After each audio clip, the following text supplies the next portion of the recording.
Coucou les beaux soleils et bienvenue pour ce troisième épisode. Ai-je toujours envie de lire ces livres? Vous savez, j'ai pas mal de livres, une belle bibliothèque, j'en suis très reconnaissante, merci univers. Mais voilà, des fois, je me dis, ben tiens, c'est quoi ce titre quoi? Qu'est-ce que ça raconte? Du coup, ça m'aide un peu, moi, de faire ces vidéos, parce que du coup, je me remets un peu en tête la quatrième de couverture. Et évidemment, c'est des livres, du coup, qui pourraient se retrouver éventuellement dans ma prochaine pile à lire. Voilà, de livres. N'hésitez pas à me dire, vous aussi, si il y a un de ces livres qui vous tente. Pour cette fois, j'en ai choisi trois, voilà. Et let's go, hein, parce que clairement, on va voir ce que ça donne. Alors, ici, il y a L'automne des magiciens, c'est le tome 1, La fugitive d'Hélène P. Merel, et c'est aux éditions Bragelonne. Alors, je vais vous dire combien de pages il a. Alors, il est écrit quand même, il y a pas mal de contenu à lire sur 2 pages, hein, même si c'est un grand livre. Et on est à 447 pages. Et l'année d'édition, c'est ce que j'aime bien regarder moi dans mes livres. En 2018, bon, ça va encore, ça va encore. Bon, moi je trouve que c'est un gros pavé, c'est pour ça sans doute que je n'y vais pas, mais je me souviens vaguement que, enfin déjà j'aime beaucoup le dessin, voilà. Ce côté sombre dans la nuit avec un genre de château et elle est en train de fuir, elle a des pouvoirs. Enfin voilà, et il me semble que la quatrième de couverture m'avait convaincu. On va voir. Alors, Octaviane, huitième fille de la reine d'Elghem, a grandi dans le palais royal. À 16 ans, sa sœur aînée, régnante, veut la marier contre son gré. Acculée, Octaviane s'enfuit et mène une vie d'errance à la recherche d'un maître de magie qui lui apprendra à contrôler ses pouvoirs naissants. Elle rencontre alors Adalgis, un chasseur mi-homme, mi-lion, qu'elle sauve et guérit. Aux côtés de cet être complexe et fascinant, libre et sauvage, une vie différente se dessine pour la jeune magicienne. Mais bientôt d'inquiétantes ombres issues de son passé menacent de la rattraper. Et Octaviane doit faire un choix. Peut-on réellement échapper à son destin? Bon, je ne sais pas combien il y a de tomes. Voilà. Je sais pas. Mais oui, ça me tente bien. Et puis je ne me souvenais pas, moi, qu'il y avait un chasseur mi-homme, mi-lion. Puis évidemment des pouvoirs d'une jeune magicienne. Donc oui, ça me tente toujours. J'ai toujours envie de lire ce livre. Ce qui me dépite un peu peut-être, c'est l'épaisseur. Pourtant, ça va encore. Hein. Vous allez me dire, il y a pire. Et en plus, ça fait même pas 500 pages. C'est quand même écrit très aéré. Donc, mais oui, j'aimerais bien le mettre dans ma pile à lire. Donc c'est une bonne nouvelle, hein, vraiment. Et dites-moi, hein, vous, si ça vous tente. Donc ici, on est sur de la fantaisie. Voilà. Ensuite, j'ai sorti celui-là parce qu'on aurait dit une publicité mis comme ça dans ma bibliothèque. Et c'est La fille du chaos de Masashiko Shimada aux éditions Le Livre de Poche. Voilà. Ici, donc, on est sur un livre de poche. Ça va, c'est écrit bien grand à l'intérieur parce que des fois, il y a des poches, c'est écrit minuscule. Je sais pas la police qu'ils utilisent et la taille, mais bon. On est sur un. Ben, vous allez rigoler, mais on est sur un 442 pages. Voilà. Alors, ça, c'est un one-shot. Voilà. Mais qu'est-ce que ça raconte? Il a été édité en quelle année celui-là? Attendez. Après, ça veut pas dire que je l'ai acheté l'année même. Hein. Ouais, 2007. Mais je dois. Non, et les nouvelles éditions, c'est en 2014 pour la traduction française. Voilà. Donc oui, dans les années qui suivent, ça m'étonne pas, ça m'étonnerait pas que je l'ai acheté. Donc ça date, ça fait peut-être presque 10 ans qu'il est là. Il a légèrement jauni. Bon, qu'est-ce que ça raconte? Pourquoi j'ai été attirée par ce livre? Voilà. Alors, Naruhiko a hérité des pouvoirs visionnaires de sa grand-mère chamane. Ça va, on a compris pourquoi je l'ai pris. Pour apprendre à contrôler ses dons, l'adolescent retourne sur la terre de ses ancêtres afin d'y subir un éprouvant rite d'initiation. Dans ses rêves apparaît Mariko. Lycéenne devenue amnésique, celle-ci est séquestrée par un homme qui abuse d'elle et la conditionne au meurtre. Ça me plaît vachement moins.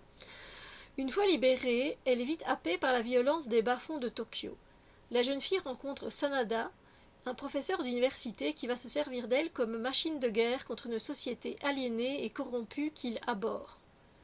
Unissant trois destins, ce spiritual mystery, un polar spirituel, alors c'est peut-être pour ça que je l'ai pris, convoque le chamanisme et les forces surnaturelles d'un Japon millénaire pour mieux dénoncer l'enfer d'un monde qui a perdu son âme. Ah ouais, c'est quand même...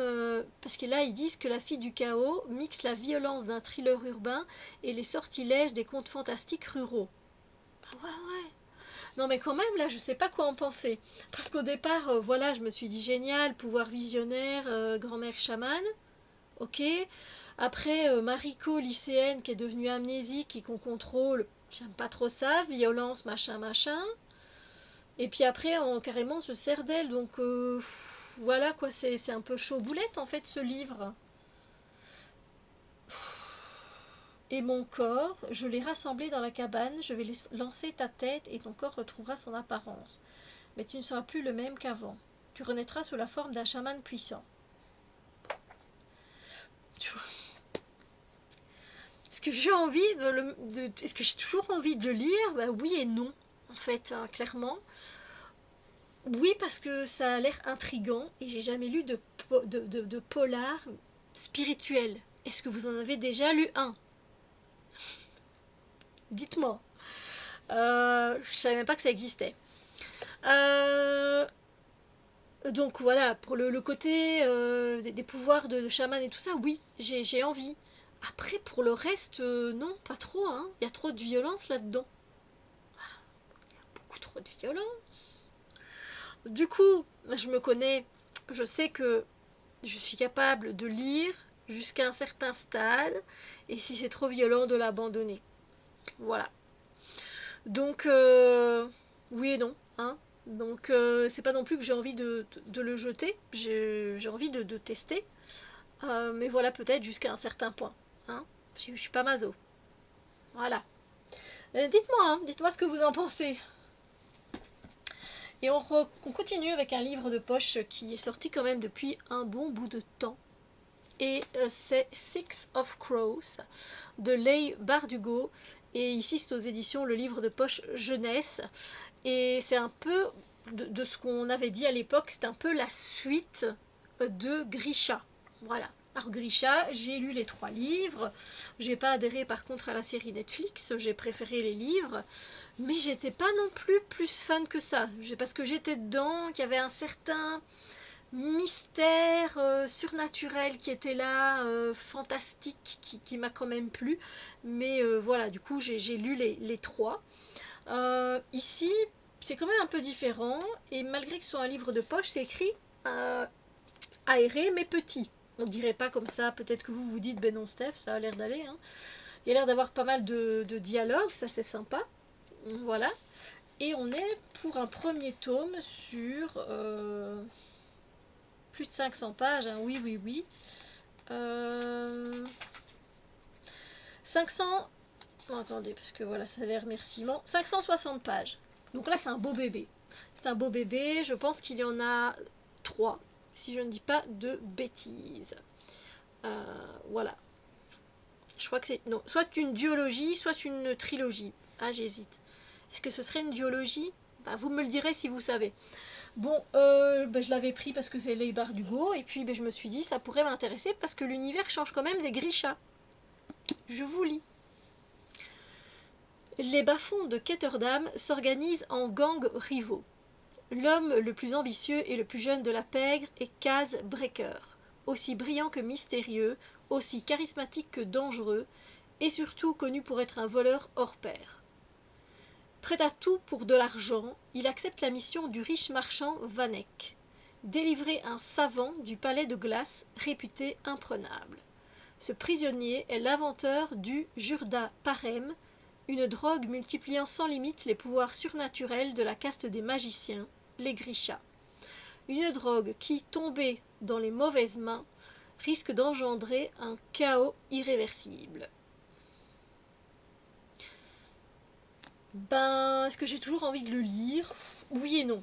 Voilà, c'est vrai que les trucs de gang, moi, c'est pas trop mon truc, vous voyez. Après, il y a quand même, voilà, cette drogue multipliant sans limite les pouvoirs surnaturels hein, de la caste des magiciens des Grisha. Du coup, ça m'intrigue quand même. Le côté un peu voleur et tout, moi, j'aime plutôt bien. Euh, donc oui et non. Si ça tombe, ça pourrait être assez addictif. Comme ça pourrait ne pas me plaire. C'est vrai que c'est... ouais, je sais pas trop.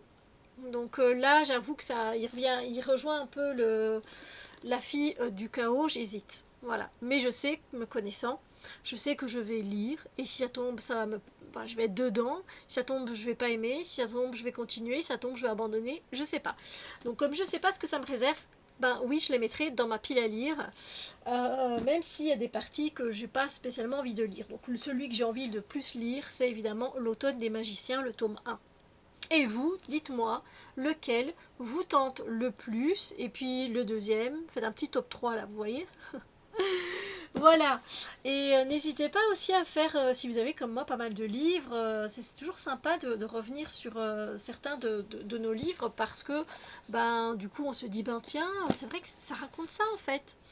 Et on se dit ben, est-ce que je serais tentée ou pas hein, du coup de toujours le lire ou pas, ou alors je suis passée au-dessus de tout ça, vous voyez. Donc voilà, j'espère que ce nouvel épisode vous a plu. Si c'est le cas, n'hésitez pas à liker la vidéo. Ça me fait vraiment plaisir. Ça me donne envie de continuer mes vidéos aussi. Et puis n'hésitez pas à me dire ce que vous en pensez. Voilà, mettre vos petits commentaires.